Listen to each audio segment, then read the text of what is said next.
हे hello everyone, नमस्ते, प्रणाम। मैं वैभव सरबड़े, योगिक लाइफ कोच, एंड आज मैं आप लोगों को बताने वाला हूँ 6 ऐसी गलतियां जो कि हम लोग मंत्र जप करते समय करते हैं। अगर आप लोग इन गलतियों को नहीं करेंगे तो आप अपने मन को, अपने विचारों को, अपने भावनाओं को बहुत ही ज्यादा मजबूत बना पाओगे, अपने आप को हमेशा पॉजिटिव रख पाओगे। जो भी निगेटिव चीजें भी आती है तो उसका भी इम्पैक्ट आपके ऊपर नहीं होगा, क्योंकि आप ऑलरेडी इस मंत्र जप से अपने आप को पावरफुल बना चुके होंगे।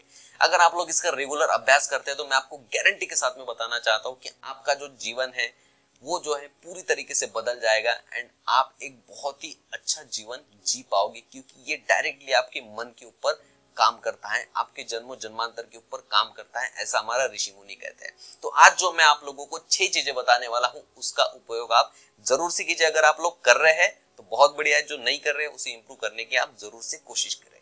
तो चलिए हम लोग इस वीडियो को स्टार्ट करते हैं। नंबर 1, आसन। आसन जो है बहुत ही ज्यादा इंपॉर्टेंट है, जिसका आप उपयोग कर रहे हैं, जिसके ऊपर मैं बैठा हूं, योगा मैट, ये भी एक आसन है, एंड जिस आसन में मैं हूं ये भी एक आसन है। ठीक है, तो दोनों की इंपॉर्टेंस है। आप जिसमें भी कंफर्टेबल हो, कोशिश करनी चाहिए आपको कि जब भी आप मंत्र का उपयोग करो तब आप कुश के आसन का उपयोग कीजिए। ठीक है, अगर नहीं मिलता है तो नॉर्मली भी जो कपड़े वाले जो आसन होते हैं आप लोग उसका उपयोग कर सकते हैं। अब हम लोग बात करते हैं शरीर के आसन की। तो शरीर का जो आसन है सबसे कंफर्टेबल होता है सुखासन, यानी कि आपके शरीर के लिए जो भी आसन अच्छा है और जिसमें आप ज्यादा देर बैठ सकते हो, जब तक आप मंत्र जप कर सकते हैं तब तक, तो वही आसन आप लोगों को चूज करना चाहिए। उसमें वैसे पद्मासन जो है बहुत ही ज्यादा इंपॉर्टेंट बताया गया है। ठीक है, तो इसमें एक बेसिक जो चीज है जिसका हम लोगों को ध्यान रखना है, हम लोग किसी भी आसन का उपयोग करें लेकिन आपकी जो पीठ है, जो आपका मेरुदंड है, जो बैकबोन है, वो आपकी स्ट्रेट रहनी चाहिए। ठीक है, तो जब वो स्ट्रेट रहेगी तभी जो है कॉस्मिक एनर्जी हमारे बॉडी में अच्छे से आ पाएगी, एंटर कर पाएगी, और उसकी जो एनर्जी है उसके फ्लो में कहीं भी कोई भी प्रॉब्लम नहीं आएगी। ठीक है, जब रास्ता एकदम स्ट्रेट होता है तो हम लोग जल्दी पहुंच जाते हैं। जब रास्ता आड़ा टेढ़ा होकर ऐसे जाता है तो हम लोगों को उसे पार करने में बहुत ही ज्यादा समय लगता है। ठीक उसी तरीके से हमारे ऋषि मुनि ये कहते हैं कि हमारा मेरुदंड जो है सीधा होना चाहिए जब भी हम लोग जब ध्यान इन चीजों को कर रहे हैं तब। और आपको कैसे भी नहीं बैठना है, इसमें भी आपको डिसिप्लिन में बैठना है। ठीक है, तो आप बैठे हुए हो और कहीं पे भी कुछ भी कर रहे हैं वैसा भी आप लोगों को नहीं करना है। ठीक है, तो इस बात का आप लोगों को ध्यान रखना है। नंबर 2, निर्धारित समय। आपको जो है जब भी आप लोग जप करने के लिए बैठे तो आपको निर्धारित समय रखना चाहिए अपने जप का। जैसे हम लोगों के खाना खाने का, सोने का, नहाने का, स्टडी करने का, ऑफिस जाने का, स्कूल जाने का, जैसा हम लोगों का समय फिक्स होता है, ठीक उसी तरीके से हम लोगों को अपने समय को भी फिक्स करना है। अगर आप 10 बजे का आपको स्कूल है, अगर आप उसे 11 बजे जा रहे हैं तो उसके लिए आपको पनिशमेंट भी मिल सकती है। तो आप लोगों को ऐसा नहीं करना है। इसमें ऐसा पनिशमेंट जैसा कुछ होगा नहीं, लेकिन बेसिकली जो है एक डिसिप्लिन की बात है। तो जितने अच्छे से आप लोग खुद के लिए डिसिप्लिन करोगे उतने ही अच्छा जो है आपको इसका रिजल्ट मिलेगा। आप दूसरे समय में भी कर सकते हो, ऐसा कोई प्रॉब्लम नहीं है, लेकिन जब आप एक ही समय पे करते हो उसका जो इम्पैक्ट है बहुत ही ज्यादा होता है। तो आपकी प्रवृत्ति जिस हिसाब से, उसी के अनुसार जो है आपको इसे करना है। लेकिन मेरा जो रिकमेंडेशन है और जो हमारे ऋषि मुनि कहते हैं वो ये कहते हैं कि आपका निर्धारित समय होना चाहिए। नंबर 3, संख्या यानी कि काउंटिंग। तो जब भी हम लोग जप करते हैं तो आपकी जो काउंटिंग है वो भी फिक्स होनी चाहिए। जैसे अगर हम लोग ओंकार का चैंटिंग कर रहे हैं तो अगर आप लोग 11 बार चैंटिंग करते हैं तो आप लोग 11 बार चैंटिंग कीजिए। अगर आप 108 टाइम चैंटिंग करना चाहते हैं तो आप 108 टाइम चैंटिंग कीजिए, या 5 मिनट अगर आप लोग करना चाहते हैं तो टाइम के हिसाब से या तो काउंटिंग के हिसाब से। ठीक है, लेकिन आपको उसका भी जो संख्या है वो भी आपको थोड़ा सा फिक्स करना होगा, क्योंकि जब भी हम लोग किसी भी चीज का रिपीटेशन करते हैं तो उसके वजह से उसमें एक नई ऊर्जा बनना शुरू हो जाता है। ठीक है, तो ठीक हमारे मंत्रों के साथ में होता है, ठीक हमारे शब्दों के साथ में भी होता है।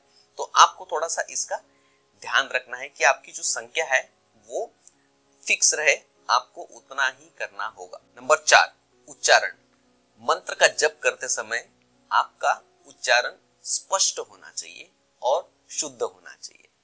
आपको किसी भी तरीके से उच्चारण नहीं करना है, ठीक है। इसका आप विशेष रूप से ध्यान रखिए। जितना हम लोगों को पता है उसका उच्चारण शुद्ध कौन सा है, कैसा है, उसे जरूर से पता करें एंड देन उसके बाद में आप लोग उस मंत्र का जाप करें। तो जितना शुद्ध उच्चारण रहेगा हमारा, ठीक उसी तरीके से वाइब्रेशंस हम लोग पूरे ब्रह्मांड में भेजते हैं और ठीक उसी तरीके की ऊर्जा जो है हम लोग ब्रह्मांड से लेते भी है, ठीक है। मंत्रों में तो कहा जाता है कि जब भी हम लोग किसी भी मंत्र का उच्चारण करता है तो पूरे ब्रह्मांड का वो एक चक्कर लगा के हमारे पास में रिवर्स आता है और उसके अंदर के जो भी चुंबकीय तत्व होते हैं, यानी कि जिस भी शब्दों का हम लोग प्रयोग करते हैं उसी के समानार्थी जो भी शब्द होते हैं वो सारी शब्द वो लेकर आके हम तक पहुंचाता है, ठीक है। तो इसीलिए आपके उच्चारण शुद्ध होना चाहिए। अगर हम लोग गलत उच्चारण कर लेते हैं तो उससे रिलेटेड शब्द जो है हमारे माइंड में आना शुरू हो जाते हैं। जैसे हम लोग निगेटिव सोचते हैं तो निगेटिव एनर्जी आती है, पॉजिटिव सोचते हैं तो पॉजिटिव।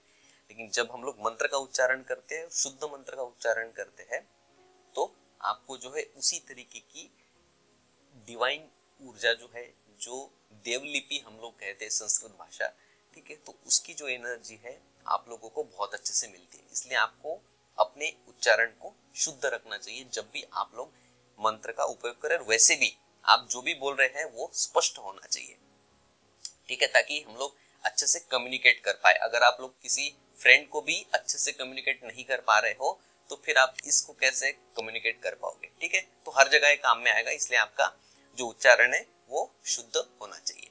नंबर 5, माला का उपयोग करें। आपको जो है जप करते समय माला का उपयोग करना चाहिए।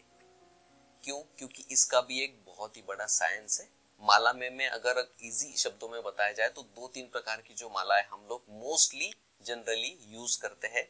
एक तुलसी की माला होती है, चंदन की माला होती है, रुद्राक्ष की माला होती है, ठीक है, और इसके अलावा भी अन्य मालाएं होती है। लेकिन मोस्टली जब हम लोग अच्छे ऊर्जा के लिए कोई काम करते हैं या अच्छी चीजों का जप करते हैं, जिसे सतोगुनी भी हम लोग कहते हैं, तो उसके लिए मोस्टली तुलसी और चंदन की माला का ही हम लोग उपयोग करते हैं। रुद्राक्ष जो है उसकी माला जितना भी ऋषि मुनियों ने कहा है कि वो हम लोग थोड़ा सा तांत्रिक चीजों के लिए उसका उपयोग करते हैं।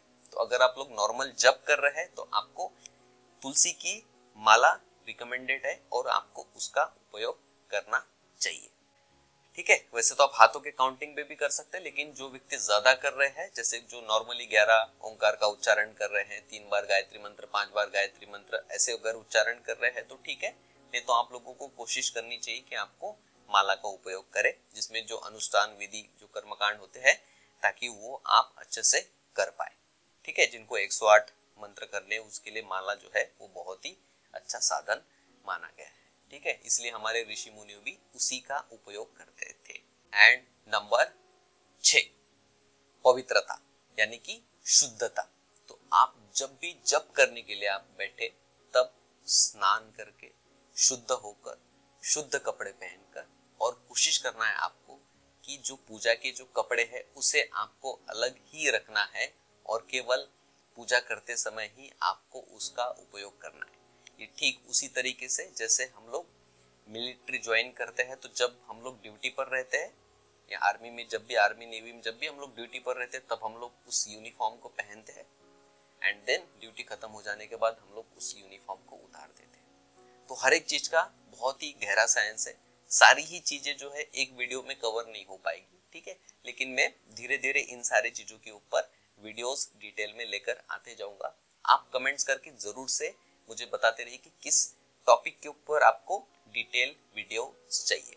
तो आई होप ये जो वीडियो है आप लोगों के लिए बहुत ही ज्यादा यूजफुल होगी, क्योंकि इसमें हम लोगों ने देखे 6 ऐसी गलतियां जो कि हम लोग जब करते समय करते हैं, इसका आपको ध्यान रखना है। इस वीडियो से संबंधित, हेल्थ से संबंधित अगर आपके मन में कोई भी प्रश्न है तो आप लोग मुझे नीचे कमेंट्स करके जरूर से बताएं।